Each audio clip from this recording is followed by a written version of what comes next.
Good morning viewers. Bookkeeping the chapter 4 के अंदर हमने देखा था कि अकाउंटिंग इक्वेशन और rules of debit and credit क्या है। अकाउंटिंग इक्वेशन आपको बताई थी, 3 तरह के अकाउंट्स बताए गए थे, रियल, पर्सनल और नॉमिनल अकाउंट्स, और इनको कब हमने डेबिट और क्रेडिट करना है।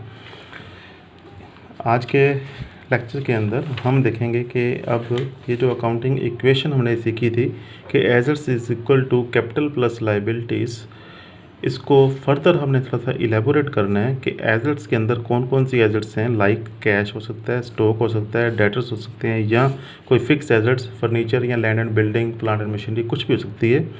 For the simplicity we have taken these 4 assets here: cash, stock, debtor and furniture. So asset sides के साथ हम ये लिख लेंगे और इक्वल का निशान यहाँ पे लगा के कैपिटल की जगह कैपिटल। लायबिलिटीज़ कौन कौन सी हो सकती हैं कि बैंक का कोई लोन लिया हो सकता है हमने, या कोई क्रेडिटर्स जिनसे हमने उधार माल परचेज़ किया है। तो अब इस अकाउंटिंग इक्वेशन को हमने सेटिस्फाई करना है जब भी कोई ट्रांजैक्शन होती है। हमें पता है कि जब भी हम कोई मार्केट के अंदर ट्रांजैक्शन करेंगे, चाहे हम कोई सेल परचेज़ करते हैं गुड्स की, चाहे कोई कैश का लेन देन करते हैं, किसी प्राप्त करती हैं या किसी को पेमेंट करते हैं, या कोई इनकम होती है या कोई एक्सपेंडिचर हम करते हैं, तो उस केस के अंदर कोई भी जो ट्रांजैक्शन एक करते हैं हम, तो उसके 2 एस्पेक्ट्स होते हैं, एक डेबिट और एक क्रेडिट। ठीक है, तो वो डेबिट और क्रेडिट क्या करते हैं, इन दोनों साइड्स को हमेशा क्या रखते हैं, इक्वल रखते हैं। अब वो डेबिट क्रेडिट हो सकता है कि दोनों के दोनों एक ही साइड पे हो जाएं, कि एसेट के अंदर ही डेबिट भी हो जाए और क्रेडिट भी हो जाए। तब हम क्या कहेंगे कि अगेन पोजीशन उतनी की उतनी रहेगी यहाँ पे, कि दोनों साइड्स क्या रहेगी, बराबर।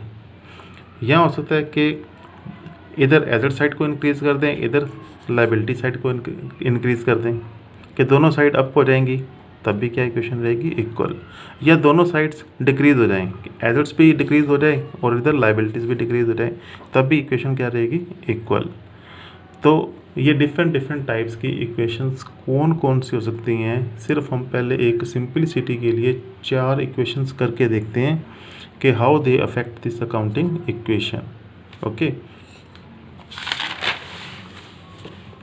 सो लुक हियर, पहले हम देखते हैं कि अकाउंटिंग इक्वेशन हमारी है assets is equal to capital plus liabilities. पहली ट्रांजैक्शन हम करने जा रहे हैं, Ketan started the business with cash 1 lakh rupees, कि केतन ने 1 लाख रुपये से बिजनेस स्टार्ट किया है। ठीक है, तो इसका मतलब क्या होएगा, फर्स्ट ऑफ ऑल तो आपने बिजनेस और केतन को दोनों को अलग अलग सोच के चलना है कि business is separate from the Ketan. हम कहेंगे कि बिजनेस जो है एक आर्टिफिशियल पर्सन है जिसको केतन ने पैसे दिए हैं इन्वेस्ट करने के लिए।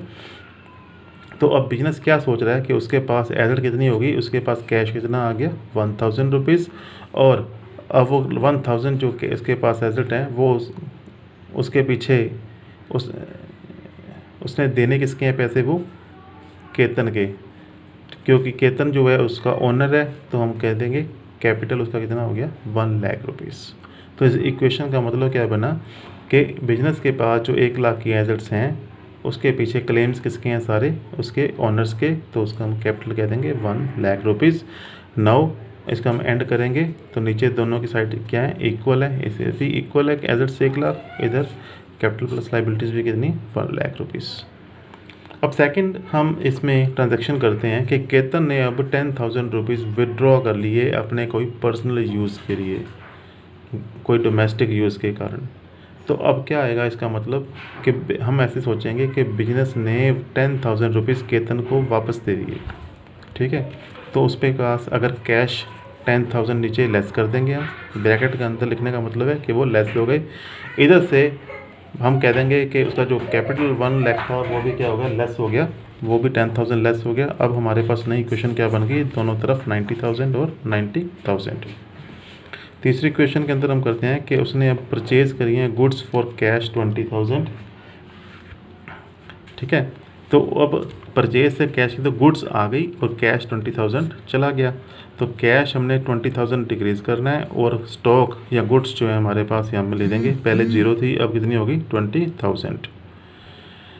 इस ट्रांजैक्शन के अंदर क्या हुआ है कि दोनों साइड, दोनों जो चीज़ें इंक्रीज़ और डिक्रीज़ किस साइड पे हुई है, एसेट साइड पे।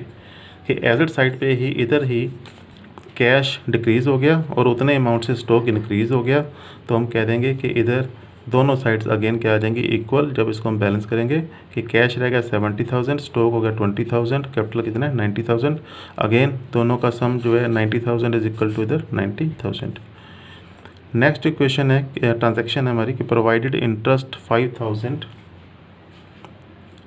एज इंटरेस्ट ऑन कैपिटल, के 5,000 हमने ऑनर को उसके कैपिटल के ऊपर इंटरेस्ट प्रोवाइड किया है। तो इस केस में क्या आएगा कि दोनों जो एंट्रीज़ हैं डेबिट और क्रेडिट की, दोनों एक ही साइड पे और एक ही अकाउंट के अंदर होंगी। कैसे कि जो 5,000 रुपीज़ ऑनर को इंटरेस्ट मिला है उसको कम कर देंगे उसके अकाउंट के अंदर प्लस, ठीक है। और जो कोई भी बिजनेस, यही जो 5,000 है अब बिजनेस के लिए क्या है एक्सपेंडिचर, ऑनर के लिए क्या है उसकी इनकम है, बट बिजनेस के लिए क्या है एक्सपेंडिचर।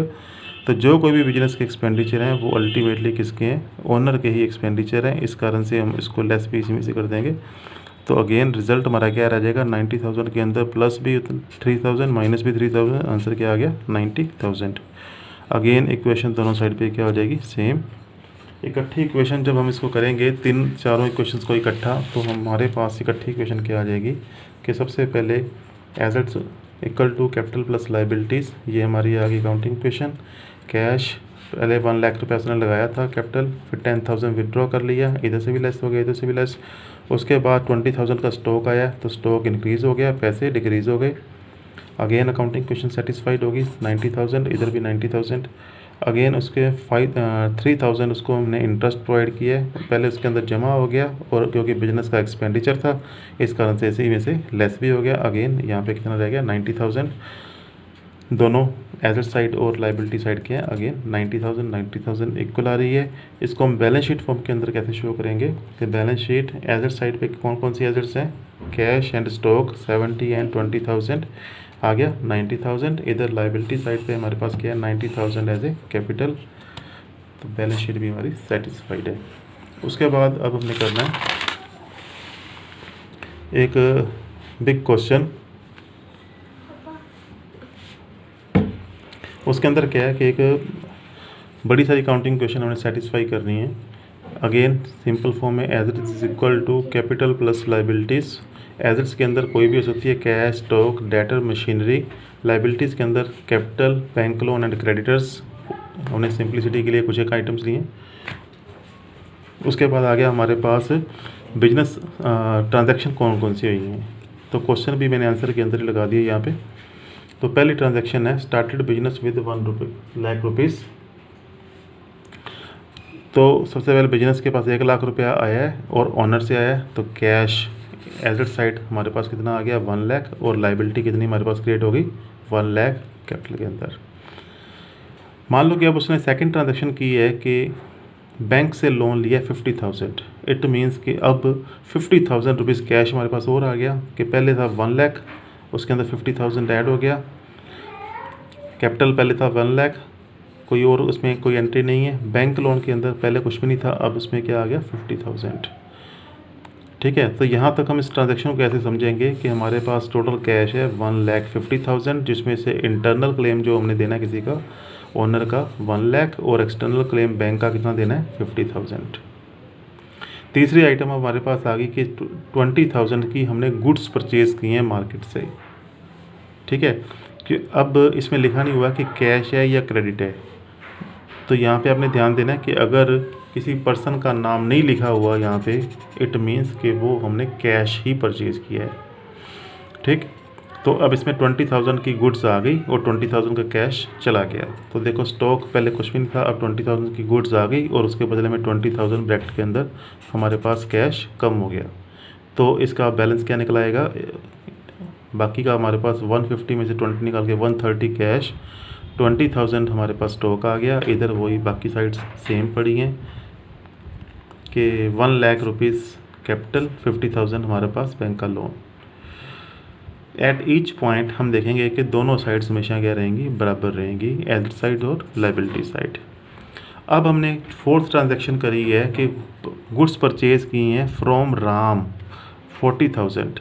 अब क्योंकि नाम आ रहा है कि राम से हमने ख़रीदी हैं, तो इसका मतलब हमने ये उधार परचेज़ करी है, क्रेडिट पे परचेज़ की हैं।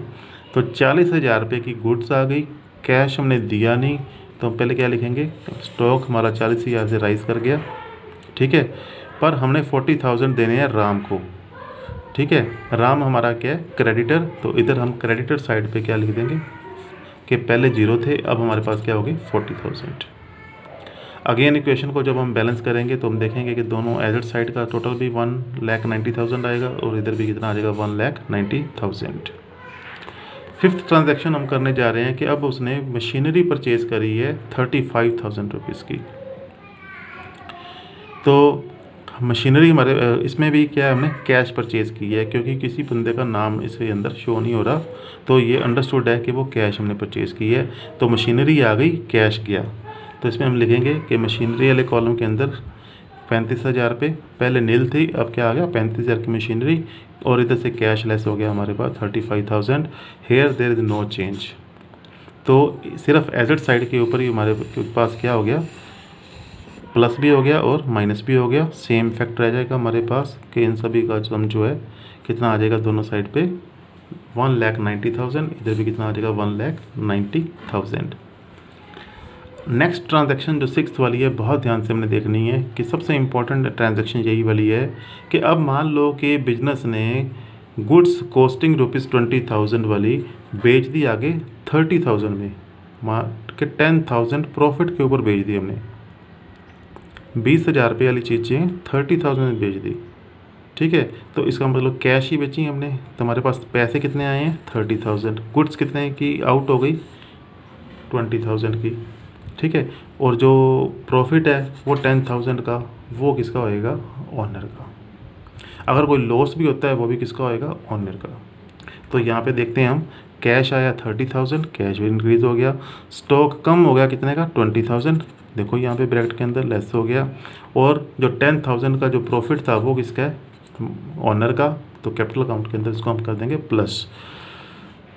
तो सबसे पहले यहाँ पे इफेक्ट देखो कि इस साइड पे ऊपर 30,000 प्लस हुआ है, 20,000 माइनस हुआ है। इसका मतलब कि एसेट वाली साइड जो है 10,000 से बढ़ी है, और इधर लाइबिलिटी साइड भी कितने से बढ़ गई 10,000 से। अगेन हम इसका इफेक्ट देखेंगे नीचे, तो दोनों साइड एसेट और लाइबिलिटी साइड क्या आएगी इक्वल।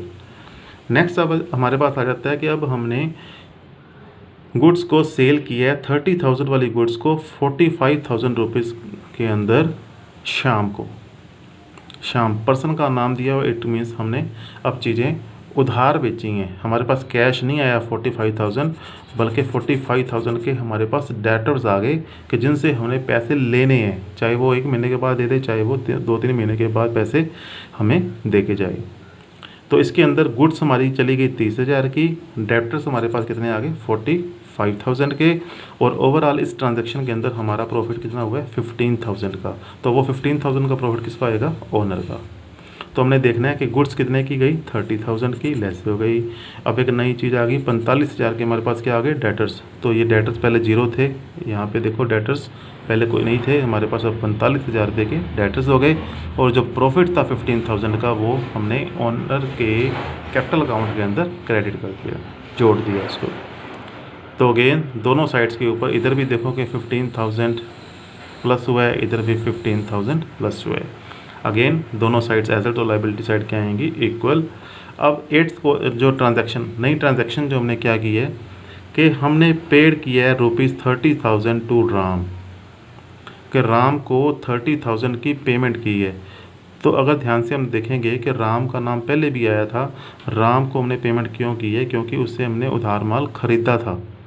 तो look here in the transaction number 4 कि उससे हमने 40,000 रुपये की गुड्स खरीदी थी राम से उधार, तो उसके हमने 40,000 देने थे। इट मीन्स उसमें से हमने 30,000 रुपीज़ हम उसको पे कर रहे हैं। तो क्या होएगा, कैश चला जाएगा, और उधर से क्रेडिटर जो हमारे 40 के थे अब उसमें से 30 लेस हो जाएंगे। तो इधर से कैश लेस हो गया 35,000, और इधर से 40,000 में से 30,000 के क्रेडिटर्स हमारे लेस हो जाएंगे। बाकी सारी ट्रांजैक्शंस नील हैं। अब नीचे इसका रिजल्ट निकालेंगे। अगेन हम देखेंगे कि एसेट साइड और लाइबिलिटी साइड का सम जो हमेशा इक्वल रहेगा। उसके बाद 9th ट्रांजैक्शन आ गई हमारे पास कि हमने रिसीव्ड रिसीव किए हैं हमने 45,000 फ्रॉम द श्याम, कि श्याम से हमें 45,000 रुपये कैश प्राप्त हुआ है। तो श्याम कौन है? श्याम वो है जिसको हमने उधार माल बेचा था। देखो यहाँ पे कि 7th ट्रांजैक्शन के अंदर हमने उसको 30,000 वाली चीज़ें 45,000 में बेची थी श्याम को। तो इसका मतलब श्याम से हमने 45,000 रुपये लेने थे। तो अब इस केस में 45,000 रुपये वो हमें दे के जा रहा है, उसका खाता क्या हो जाएगा? नील हो जाएगा। तो यहाँ पे देखो 45,000 रुपये कैश आ गया हमारे पास। इधर से 45,000 के जो डेटर थे उसमें से 45,000 लेस हो गए, अब वो हो गए नील। अगेन इसका हम सभी का ट्रांजैक्शंस का जो सम निकालेंगे, बैलेंस निकालेंगे, तो आप देखोगे कि दोनों साइड्स का जो टोटल है वो क्या आएगा? इक्वल। अब इन दोनों साइड्स के टोटल को दिखाने के लिए हम एक स्टेटमेंट बनाएंगे, बैलेंस शीट, जिसमें हम देखेंगे कि हाँ ये वाकई इक्वल आ रहा है। उसको हम कहते हैं स्टेटमेंट को बैलेंस शीट। तो बैलेंस शीट के अंदर हम एज इट वाली चीज़ें लिख लेंगे कि हमारे पास कैश, स्टॉक, डेटर और मशीनरी है, और लाइबिलिटी साइड पे हमारे पास कैपिटल है, बैंक लोन और क्रेडिटर्स हैं, और ये सारी जो फिगर्स हैं इसके अंदर फिल किए हैं हमने, तो पीछे वाले सम में से ये की हैं हमने। तो यहाँ पे हम देख सकते हैं ये वाली चीज़ें। एसेट्स हैं 140, 10,000, 35,000, इधर 140, 10,000, 35,000।